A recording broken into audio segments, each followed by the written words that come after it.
Hi everyone, welcome back to the channel, Family and Home Hacks. So I wanted to give you an update on where we are with the minimally processed diet that we're doing here in our household.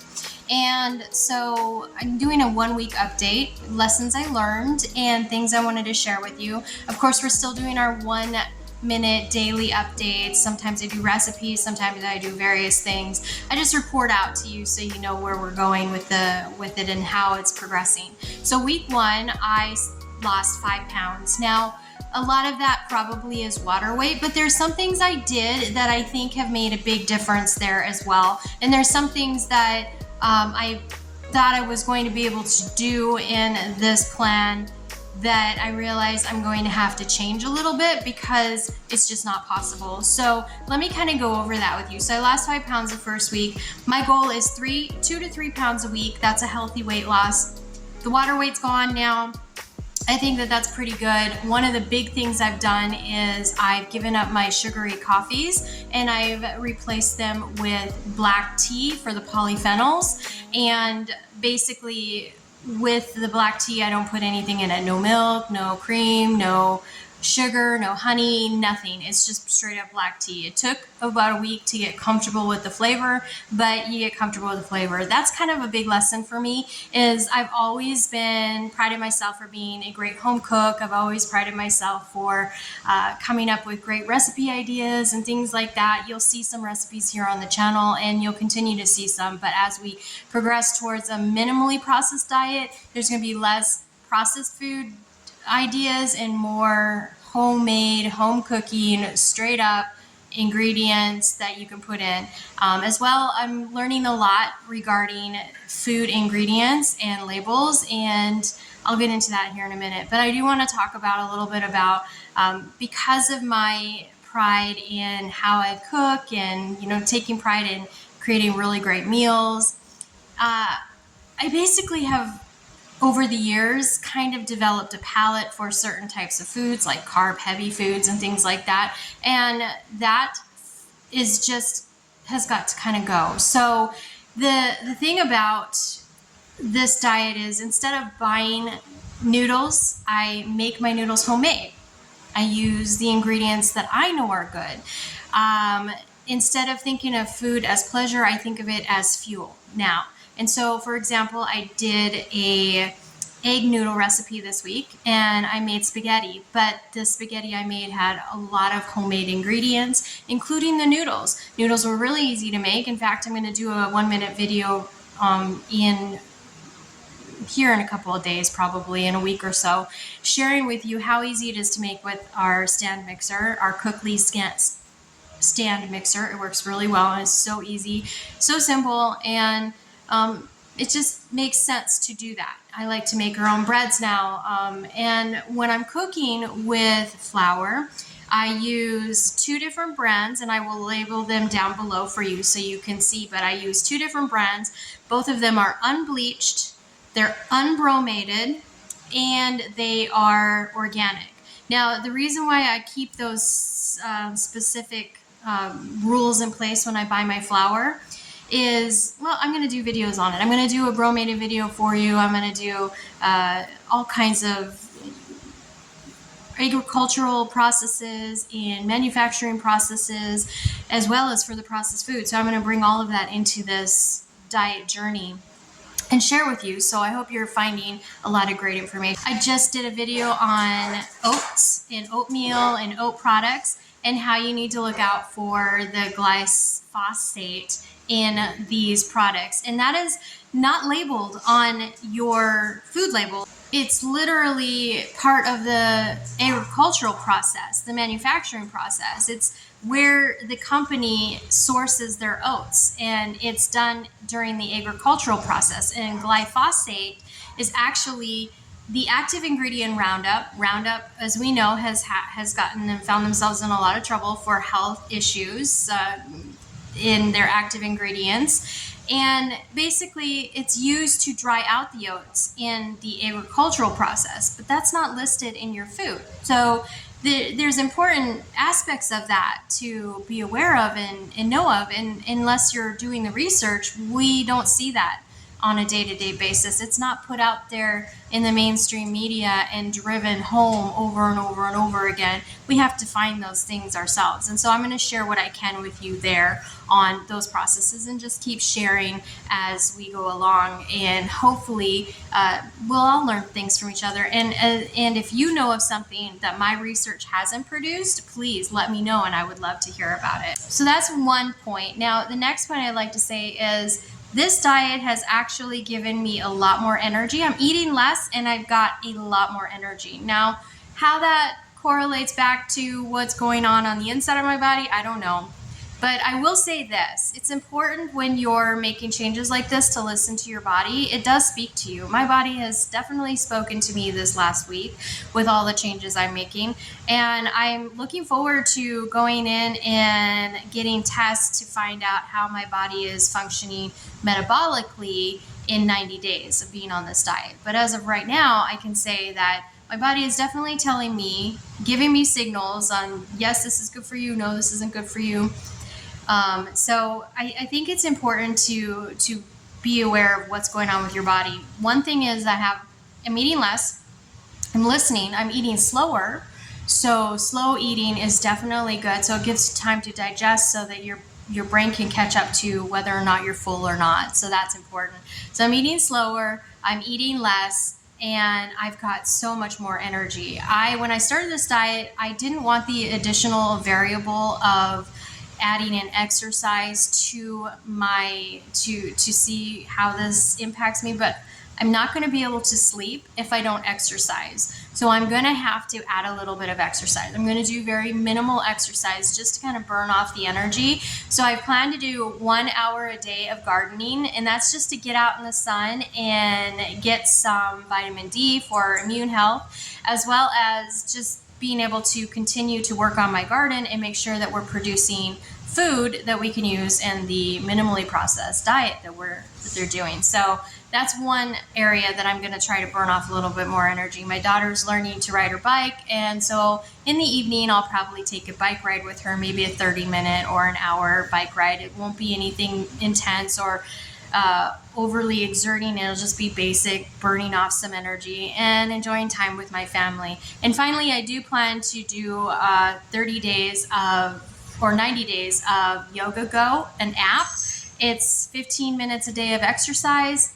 And so it's very minimal exercise, but I'm going to go ahead and do that in conjunction with this diet now, because I need to burn off some energy, and I might as well just review the app as well. So I'm going to start doing those. So technically maybe an hour, 2 hours of exercise, and of course cleaning the house, which I've always done anyway. So I'm just going to continue to do that. I'm just basically upping my exercise just a little bit more because I have too much energy to burn. I'm not sleeping at night, which is not helping my results because I'm not sleeping. If I'm not sleeping, my body's not having time to burn that fat and move forward. So unfortunately I wasn't going to, but I have to add a little bit of exercise to the diet. Something else I've discovered on this minimally processed food journey that we're taking is that my body responds better to homemade carbs. And what I mean by that, like the noodles I made. So before, when I would eat carbs from like a package, like noodles from the store or macaroni and cheese or something like that, right? My body would, you would feel like it was inflamed on the inside. Like literally it was just, you get bloated, you get weight gain. My body never really had a very good response. And as I'm getting older, it's getting a worse response to carbs. Back when I was pregnant with our daughter, I was gestational diabetes. I was diagnosed with gestational diabetes. So I had to prick my finger after every meal. And we actually did our own little experiment to figure out and we realized it was carbs that was actually raising my blood sugar. And so we did our own experiment. It wasn't sugar that was raising my blood sugar. It was noodles, pasta, pastry, or not pastries, but potatoes, those kind of things. Those kind of carbs, those white carbs, those starchy carbs that was raising my blood sugar, not actual sugar, which we found very interesting. So my body's always had a little bit of an issue with starchy carbs. And so I try to reduce them anyways, but I've noticed that when I made my own carbs, my own noodles, my body responded better. It didn't feel that bloatedness. It didn't feel that heaviness. It didn't feel that inflammation. I can't describe it any more better than saying when I was eating processed carbs like pasta that was from manufacturers, I would feel bloated and icky and inflamed on the inside. Now, when I made it homemade myself with no bromate, no bleach in the flour, all organic. When I made it myself, and I know exactly the 2 ingredients that went in there or the 3 ingredients that went in there, my body had a better response. And so that right there tells me a lot. So that's the other piece to this, is a lesson learned. Again, going back to listen to your body. Your body is telling you signs about what you're eating and drinking. If you listen to your body, it's telling you don't do this or do this. And it's definitely very beneficial when you're doing something like this, is to just listen to your body. One of the things that I know people are going to find a little inconvenient about this diet or this plan, basically, to minimize the processed foods, is that you're going to need to plan your meals. You definitely want to make bigger meals, so you have, you've got your meals made out, because everything's homemade, or everything is closer to homemade. You're not eating processed food that's really easy and convenient to cook up. You're not throwing a pot pie in the oven. You're making it from scratch if you're going to eat a pot pie.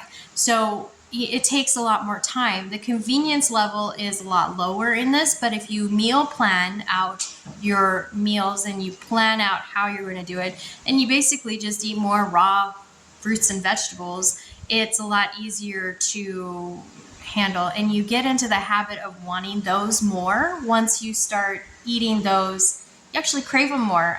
I find that my family craves the snacks that I make in the mid-afternoon when my husband gets home, because they're healthy snacks. They're fruits and vegetables with or without sauces that are healthy sauces. They're all just kind of, so they're craving them more, as opposed to before, where they would just eat because they were there. No more potato chips, none of that, right? They would eat just because it's there. Well, now it's like, oh, I'm looking forward to some melon when I get home, or I'm looking forward to some peaches or nectarines or plums or cherries or grapes or whatever might be there, some carrots or broccoli. My family is getting more excited about snack time, and that has definitely been a nice blessing, I think. But you just basically prepare more and understand that once you start on it, your body feels so much better that you might find that you start craving these more than the other stuff, the processed foods. Don't get me wrong, you're still going to have some cravings. And if you do have cravings, then you might want to look into candida, yeast removal things that can help with that. But because it's the candida and the bacteria in your gut that's causing those cravings, it's not necessarily you that's craving them. It's the yeast, the bacteria in your gut that's craving it. So that's that parasite that's in your gut that's craving it. That's what's creating those sugary cravings. So I found that very interesting. I'm going to do more research on that and share with you as I continue to research more about that, because I found, wow, that was really interesting. It's not me that's craving the sugar. It's the little parasites that are in my body that are craving it. Definitely some interesting stuff as you continue to delve into this new world. And I think that's about it, really, for my lessons learned this week. I've written them all in my journal that I'm taking with me as I continue to work through this process. Let me know if you have any recipes that you would like to share, that you would suggest for unprocessed or minimally processed food that we can look into and maybe even try ourselves. Let us know in the comment section below. but also just really just about meal planning. That's important. Research, that's important because the labels don't tell you everything that's on there. And we are going to do a video about bioengineered food ingredients here in the near future as well. I'm delving into that research, and it's very disheartening, a lot of it. But I'll share with that as we continue to look into all of the processes and everything. But continue to share recipes and things like that. I'll continue to share all kinds of research information, and I'll do a weekly update as well. I did have a comment on one of my videos. The very first week I was doing a daily, here's my weight loss thing. I do understand that it was water weight that I was losing, a lot of it, but it was also the fact that the scale was moving down, and I did promise to do one video update a day. So what I was basically doing is just kind of getting into the swing of things. I do weigh myself every single day, and your weight does fluctuate, don't get me wrong. But I weigh myself every single day more to test out on the food that I had eaten the day before and see if it had an impact on my weight for the day after. More just looking for correlations between things rather than just saying, oh yeah, I lost this much weight today and I'm going to continue to do it. I was doing it for looking for those correlations. On one of the videos, I was mentioning that I drank a sugary coffee, and the very next day I gained a pound. And I was making the correlation, looking back at the food that I ate the previous day and bringing in the fact that I had gained some weight. And the only thing that was different was that one sugary drink. So I was trying to make the correlation. Maybe I didn't communicate it well enough on the video that I was doing that. But really, those 1-minute videos, some of them will have a weight update. Some of them will just have recipes. And with the recipes, I do try to point out all of the good, or I do try to point out, hey, this is going to help with antioxidant health. This is going to help with heart health, different ingredients and how it's going to help. So I'm trying to be very informative on that too, so that you can kind of see how food is not for pleasure, food is for fuel. And I'm trying to, and that's part of my goal of retraining my brain and my thought process in realizing that food is about fuel. So if I know that I'm feeling kind of under the weather, I need to probably eat a little bit more garlic, maybe some natural local honey for, if there's some allergies going on, those kind of things, just to kind of know, one, what each food item, with the nutrients that it offers, and share that with you, but also two, to know how it works with my body. And that's really what this process is about. I'm hoping that as you're watching this, that you're seeing that it's not what works for me may not work for you. So you want to, and this is where I come back to stressing that you need to listen to your body. Your body's going to tell you. I mean, I know other people who can eat carbs no problem and have no inflammation, no issues. And then I know people who cannot eat carbs or cannot eat sugar, but they can eat starchy carbs. Just like I can eat sugar, but I can't eat starchy carbs. Everyone's body is different. And I think the big key takeaway this week was that we should be listening to our body. Our body is telling us, it's giving us signals as to what's going on. And the more we listen to it, the healthier metabolically, I'm hoping, I'll know in 90 days, or actually 80 days, 83 days. I'm hoping that metabolically it changes the functioning of the inside, because I'm listening to those cues that my body's saying, hey, stop it. It's not working for you. It's not having a good effect on you. And you can always add in or take away, add in, take away, that kind of thing. But I just wanted to kind of come on and give you kind of an update, let you know what's going on, and just kind of give you just the lesson learned as far as what I've learned personally. But again, what I'm learning, hopefully some of that may be transferable to you. But the biggest takeaway I hope that you get is that it's listening to your body. And this diet, because I'm tracking my food, really helps me to listen to my body, because I can tell what's signals that my body's telling me, or cues that my body's telling me this, and then look at what I ate and say, oh, well, this probably is not good for me. And I can kind of start eliminating that from my dieting process. This is a lifestyle change, not necessarily a diet that's a short-term diet. This is something I want to make permanent for me and my family. So we want to reduce the processed foods and reduce them as much as possible. It's why we started a garden and all of that. So thanks for listening. I hope that you're getting something helpful out of these updates. And I will be back tomorrow with another 1-minute video. And next week I'll be back with a recap and lessons learned and what worked and what didn't work kind of thing. Thanks for watching. Please be sure to subscribe. And I'll see you soon. Bye.